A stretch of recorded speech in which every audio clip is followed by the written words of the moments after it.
E queridos amigos, é um prazer gravar mais um vídeo para o nosso canal. Nós iremos tratar a respeito sobre esse tema que você lê na tela.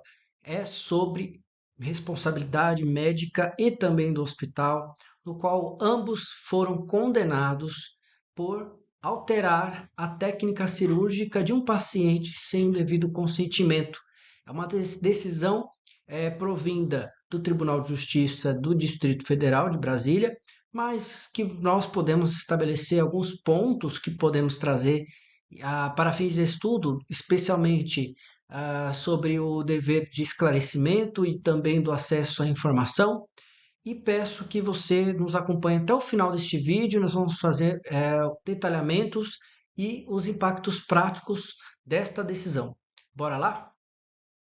Seguinte, o caso ele envolve paciente, né, uma paciente que requereu, que solicitou a laqueadura e, nesse caso, ela havia acordado com a médica de realizar essa cirurgia de laqueadura tubiária, né? Tubária, perdão. E pelo sistema de laparoscopia. Essa técnica ela é de fato a menos invasiva, né? E ela gera menos dor, e isso, sem sombra de dúvidas, ela escolheu isso, né? E também não deixa nenhum tipo de cicatrizes menores, né? Deixa muito menor cicatriz. E no procedimento, quando já a caminho no centro cirúrgico, nós lemos a decisão. Claro que eu estou fazendo aqui análise baseando que como a gente pode precaver problemas, né, jurídicos, especialmente no tocante a direitos tanto do paciente quanto do médico, né, dos profissionais. Então nós temos que fazer análise prática. Então aqui essa situação ela já estava a caminho do centro cirúrgico e foi solicitada a assinatura de um termo de consentimento para uma técnica alternativa, né? A laparotomia, né?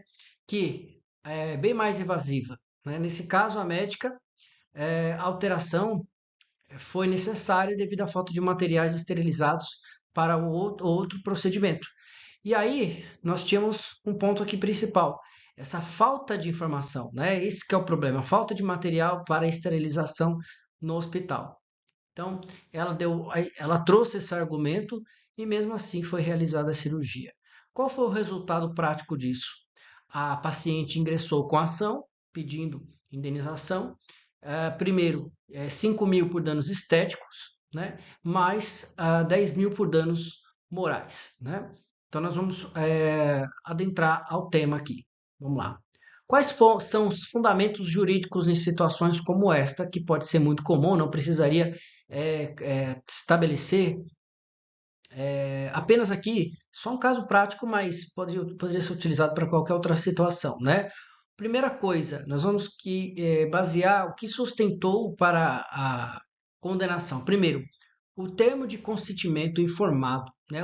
O consentimento informado é, além de tudo, mais do que essencial em favor do paciente, o que deve compreender em relação aos riscos, os benefícios e também as alternativas de qualquer tipo de procedimento.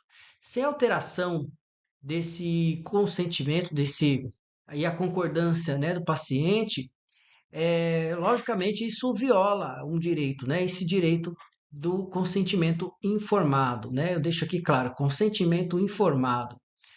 Em seguida, nós temos a alteração, né? É isso que o próprio tribunal entendeu dessa forma. E em relação à questão legislativa, o responsável também, além da médica, foi o hospital, né?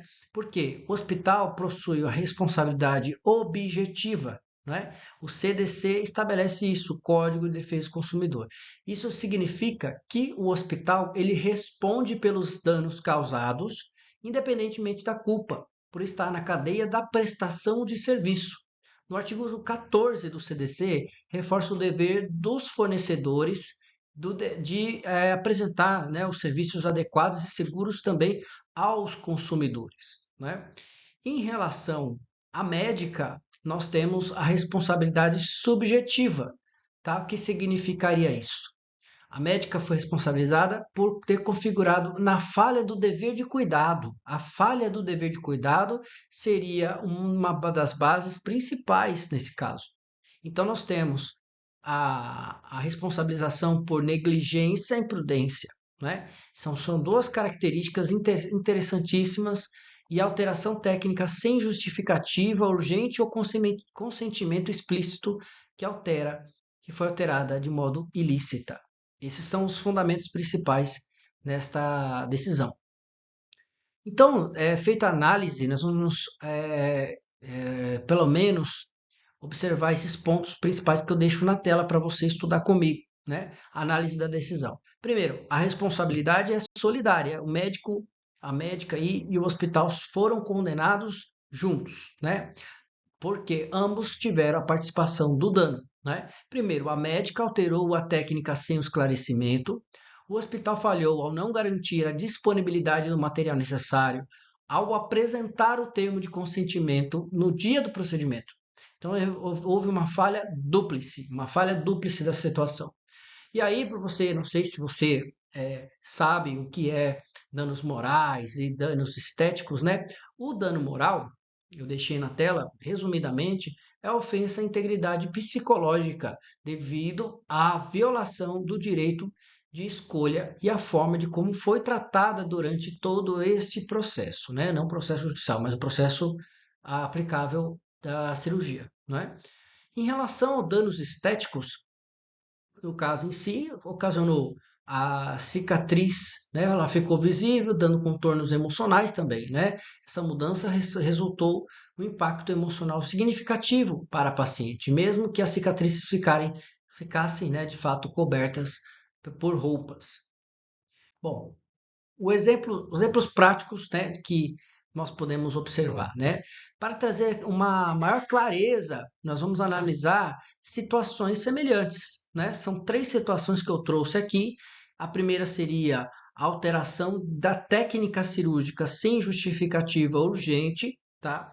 Nós já cuidamos de situações assim. Consentimento assinado sem explicações claras e objetivas, né? Claro, e também impactos na confiança e na imagem pessoal do paciente. Tá. Primeira delas, um paciente ele vai agendar uma cirurgia estética e no dia do procedimento ela é informada, uma mulher aqui, uma paciente, ela é informada que a técnica será diferente. Ela aceita por estar insegura no momento, mas depois percebe que não foi informada adequadamente e ocorre intercorrências, tá? O segundo caso aqui eu trouxe em relação ao consentimento assinado sem explicações, né, que durante o procedimento eletivo o paciente assina um termo de consentimento já na sala de cirurgia, sem o tempo para entender as alterações feitas no plano inicial, né? A falta de materiais do hospital, eu acho que seria um dos pontos importantes, né, que poderia acontecer no dia a dia. Um hospital que não possui equipamentos necessários para a técnica acordada, que aí no caso não comunica isso ao paciente, resultando em um procedimento diferente e inclusive mais evasivo ao paciente, né? Esses exemplos, claro, demonstram que a falta de informação afeta diretamente a confiança e também os direitos do paciente, tá? Então, são situações que a gente tem que estudar para a gente conseguir utilizá-lo, né, no dia a dia, tanto em favor do médico ou desfavor, ou em favor do hospital ou desfavor, em favor do paciente. Então, existem questões em que há a proteção, né? Então, existe um trabalho, por um lado, o direito do paciente resguardado, quem estiver advogando em favor do paciente, e quem estiver defendendo o hospital aí juridicamente, né? Aí também o médico deverá seguir com todas essas diretrizes, estudar casos concretos para que não aconteça mais situações como esta, tá? Reflexões finais seria isso, né? Isso deixa clara a lição em relação ao direito à informação, que ele é essencial hoje no mundo atual, né? Qualquer tipo de consentimento informado, ele é fundamental em qualquer relação entre o médico e também o paciente. A garantir que os pacientes também compreendam quanto aos procedimentos que possam decidir de forma consciente e que fortalece a confiança e a qualidade no atendimento, né? Agora eu pergunto para você, né? Você acha que essa decisão foi justa? Você acredita que ela pode ajudar a evitar as situações semelhantes no futuro? Deixa seus comentários aqui no nosso vídeo. Participe conosco no debate, né? Se você gostou de fato este conteúdo, não se esqueça de curtir o vídeo, de se inscrever no nosso canal e compartilhar para que mais pessoas entendam sobre esses direitos, né? Então, resumidamente, a consciência é a fonte principal, na verdade, a informação também é a fonte principal para que nós possamos ter um mundo com mais qualidade, tá? Bom, eu vejo vocês nos próximos vídeos e muito obrigado por assistir. Até a próxima.